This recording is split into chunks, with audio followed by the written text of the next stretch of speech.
One thing more that virtue ethics gives you, it is internal stability. Rule-based ethics tends to be self-referential.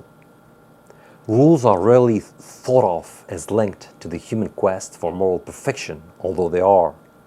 This makes them curiously fragile, often ineffective, and sometimes dangerous. They can easily be tossed aside and replaced by ideology, pragmatic objectives, esoteric spirituality, vacuous and trendy notions, or whatever. A person who seeks after virtue will not easily surrender to ideologies or fashion. Having interiorized the unchanging principles of human nature, he has achieved a spiritual solidity that renders him impervious to the siren song of a debased mass culture. Yeah, virtue gives you an incredible internal stability. You understand that you are not the product of an ideology. You understand that the virtue is something very stable at the level of your character, so at the level of your own being. I repeat, a rule is something that can change. Remember, in Soviet Union, all those people who were communists, many of them were real communists. In one day, they became liberal capitalists. And there was no problem for them. Why? Because they understood, we are rule-based people. Now times have changed. We had a set of rules, the rule of communism, the rule of the Communist Party, and it was good for them. It was good for us to live in such a society because we obeyed those rules and we became what we are, members of the Communist Party. Now, this collapsed. There is another set of rules. It's the rule of liberal capitalism. So let's take them as soon as possible. Let's move according to those rules.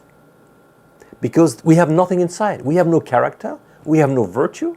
We move by rules. And it was very easy for these people. Very easy. They have no interior stability. But people that have interior stability because they have virtue, they have courage, they have wisdom, they are magnanimous, they have humility. This is not something that's going to collapse from one day to another one. It is the stability of having assimilated, understood, practiced the moral habits for a long time. These people have a stability. They are always themselves. The others, those who are directed by rules, they cannot be themselves. They belong to the others. They belong to the rules. But there is no place for self, for interiority, for sincerity, for freedom, for stability. And they cannot be happy. Yes, they can make a lot of money, but they cannot be happy because there is nothing in their hearts. There is nothing in their will, and there is nothing in their intelligence. They are just moving according to the rules in order to, I would say, to achieve a certain human success. But this human success, I would call it social success, of course, doesn't give them happiness. It's impossible. So the virtue, I repeat, gives you an incredible stability, a stability of life, because the virtue is always in action. It is something that cannot be stopped. And this is one of the last things I wanted to tell you. It's the creativity that is given to you by virtue. Let's read together. Rules-based ethics tends to produce narrow, unimaginative people, little given to reflection on deeper meanings. Someone obsessed with observing rules does not study problems in depth, investigate concrete circumstances, or take the initiative. He makes decisions, but he does not really deliberate. Creativity is not his strong suit. How different it is for those engaged in the quest for moral perfection. No pre-cooked solutions for them. Virtue is always original, creative, multifaceted. When you practice virtue, and specifically the virtue of prudence or practical wisdom, then you are not an automaton. You're not a robot. You have the capacity to think. You have the capacity to make personal decisions.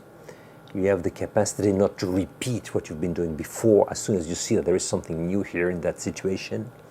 so you can make decisions that fit a new situation. We call this creativity. Creativity. Imagine that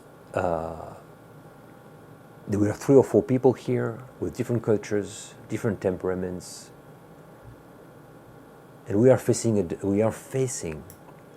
a very precise situation.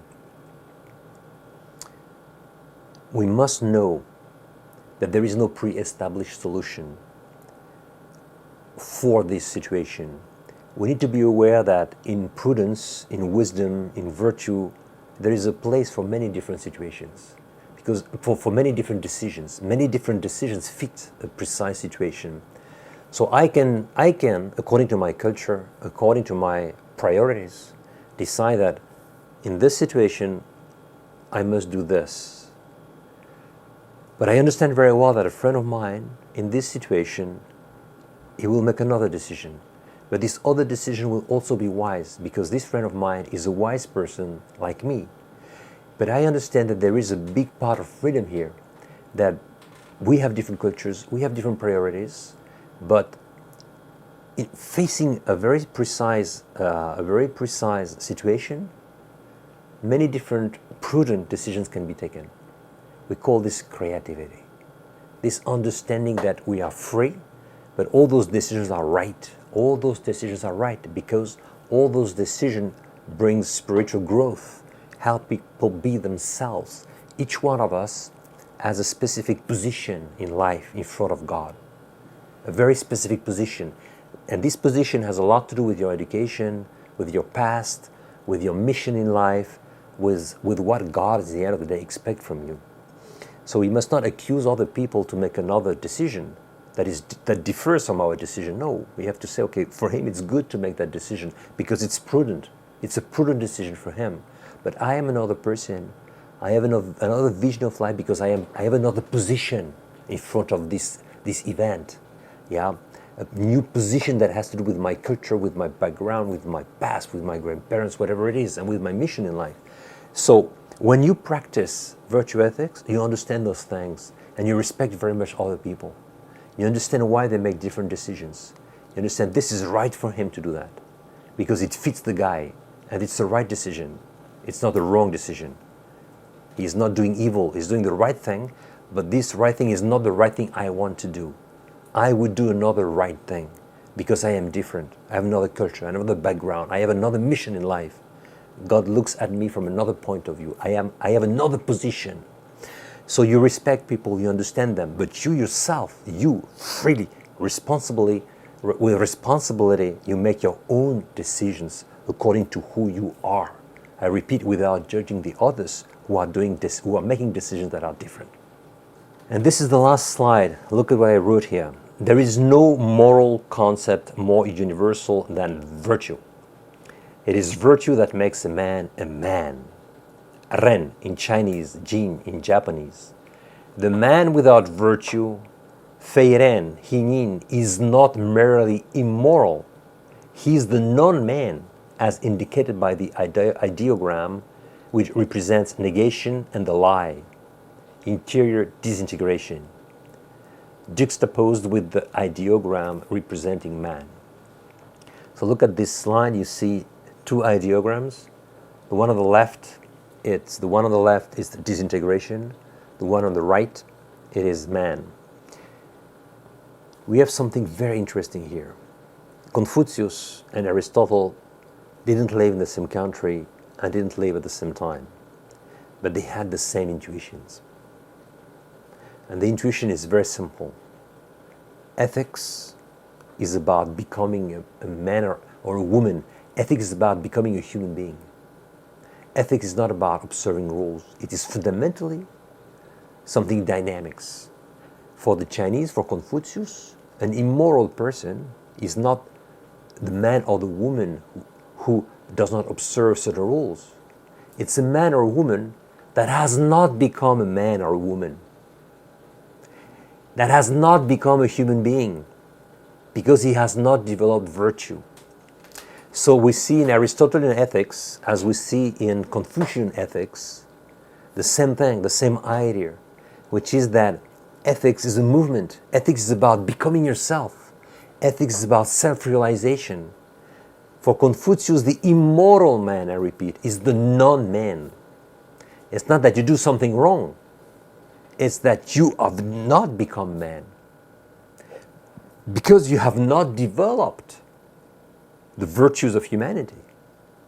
You have not developed the moral habits of a human being. So you are not a human being. You understand? This is very interesting things. And I repeat, these guys lived in very different countries, very different time, but they understood very much the sense and the meaning of ethics. Ethics is not about observing rules. Ethics is about becoming who you are. It's about self-realization. It's about personal growth. It's about becoming a real human being, not a fake. This is what ethics is for these people. And this is what ethics is in the virtuous leadership system.